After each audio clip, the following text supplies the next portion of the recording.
It's one thing to say, hey, I don't believe in the Gospels, I just believe in the Quran, and the Quran says that Jesus didn't die, so I believe that Jesus didn't die.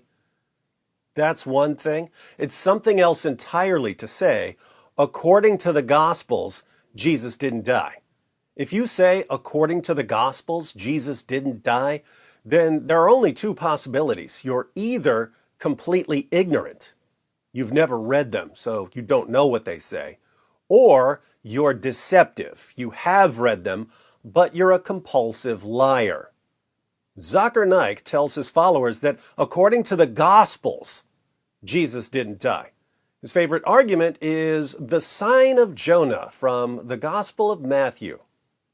Further, it's mentioned in the Gospel of Matthew, chapter number 12, verse number 38. The Jews come up to Jesus, peace be upon him, and say, Master, Rabbi, meaning, O Lord, why don't you give us a sign? Sign meaning a miracle. What is the reply he gives? In the next verse, Gospel of Matthew, chapter number 12, verse number 39 and 40, he says, You evil and adulterous generation, seek it thee after a sign? You seek for a miracle? No sign shall be given to you but the sign of Jonah. For as Jonah was 3 days and 3 nights in the belly of the whale, so shall the Son of Man be 3 days and 3 nights in the heart of the earth. The whale takes Jonah 3 days and 3 nights in the ocean, dead or alive? Alive. Fish vomits him out on the seashore. Was he dead or alive? Alive. Alive, alive, alive, alive. When a person is thrown overboard in a raging sea, he ought to die. If he dies, no miracle. If he is alive, it's a miracle. Jesus said, peace be upon him, as Jonah was 3 days and 3 nights, so shall the Son of Man be 3 days and 3 nights. As Jonah was 3 days and 3 nights in the belly of the whale, so shall the Son of Man be 3 days and 3 nights in the heart of the earth. Jonah was alive. For the prophecy to be fulfilled, he should be alive. As I proved in the earlier part of my talk, he was alive. Otherwise, Jesus, peace be upon him, will be a liar. Nauz billah, which we cannot agree. We respect him, we revere him. So for him to fulfill the prophecy, he should be alive. And Jesus, peace be upon him, was alive, as I proved in the earlier part of my talk. So Zakir Naik tells his followers that according to the Gospel of Matthew, Jesus never died. How do we know that Jesus didn't die in the Gospel of Matthew? Because of the sign of Jonah. Jesus said that his generation would be given the sign of Jonah, and Naik argues that Jesus was telling them that he wouldn't die. Naik's followers believe everything he tells them without question, so they agree that Jesus was saying he wasn't going to die, even though they've never read the Gospel of Matthew. But no one who's actually read the Gospel of Matthew would ever, in a million years, conclude that Jesus was somehow saying that he wasn't going to die. Why? Well, let's take a quick look at the Gospel of Matthew. This is Matthew 28, after Jesus' crucifixion and burial. Now, after the Sabbath, toward the dawn of the first day of the week, Mary Magdalene and the other Mary went to see the tomb. And behold, there was a great earthquake, for an angel of the Lord descended from heaven and came and rolled back the stone and sat on it. His appearance was like lightning, and his clothing white as snow. And for fear of him the guards trembled and became like dead men. But the angel said to the women, Do not be afraid, for I know that you seek Jesus, who was crucified. He is not here, for he has risen, as he said. Come, see the place where he lay. Then go quickly and tell his disciples that he has risen from the dead, and behold, he is going before you to Galilee. There you will see him. See, I have told you. The angel says, He is not here, for he has risen, as he said. Go quickly and tell his disciples that he has risen from the dead. As always, hard to rise from the dead if you haven't been dead. So, an angel just called Zakir Naik a total liar. But notice what the angel says to the women. He is not here, for he has risen, as he said. According to the angel, who says that Jesus rose from the dead, Jesus also said that he would rise from the dead.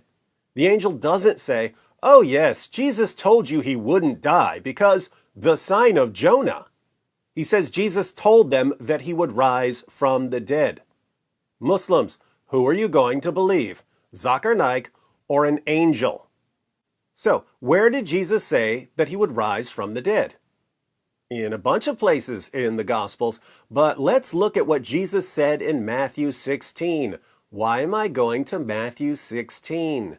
Because that's one of two places in the Gospel of Matthew where Jesus mentions the sign of Jonah. Jesus says in Matthew 16, verse 4, "An evil and adulterous generation seeks for a sign, but no sign will be given to it except the sign of Jonah." What does Jesus mean by the sign of Jonah? Well, I can tell you what he can't possibly mean by the sign of Jonah. He can't possibly mean something that would totally contradict the rest of what he says in Matthew 16. Matthew 16, same chapter, verses 21 to 23.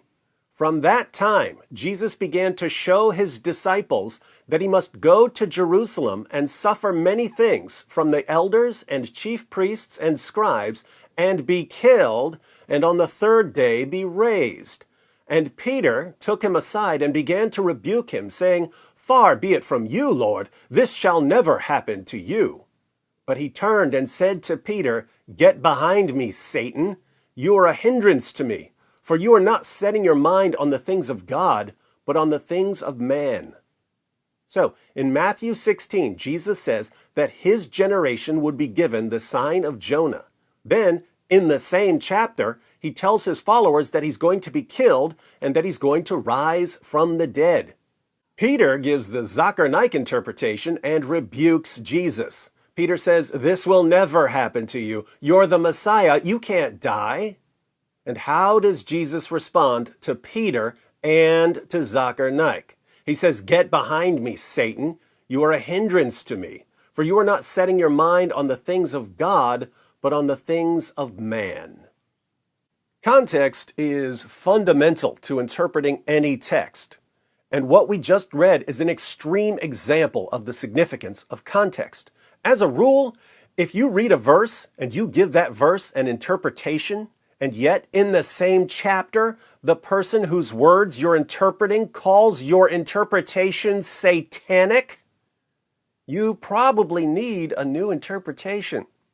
Now, if this were a speaker or an apologist for any other ideology in the world, and he were caught shamelessly twisting the words of Jesus and giving an interpretation that Jesus calls satanic and contradicting the clear claim of an angel, if this were a speaker or an apologist for any other ideology and he were caught doing this, he would be ridiculed into obscurity. He'd be shunned. He'd be humiliated. His own followers would say, "This guy is shamelessly lying to us and to everyone else. He can't represent us, or the entire world will think that we idolize liars." That's what would happen to a champion of any other ideology if he did this.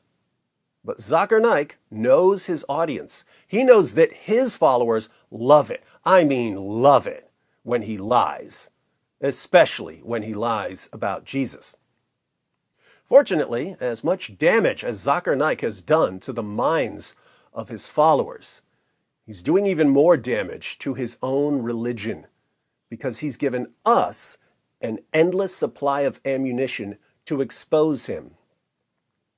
Shall we take a closer look at the sign of Jonah to see why it proves that Zakir Naik is a compulsive liar? It just backfired on me. It just backfired on me. This is a part of our religion. There's a reason to it. Yeah?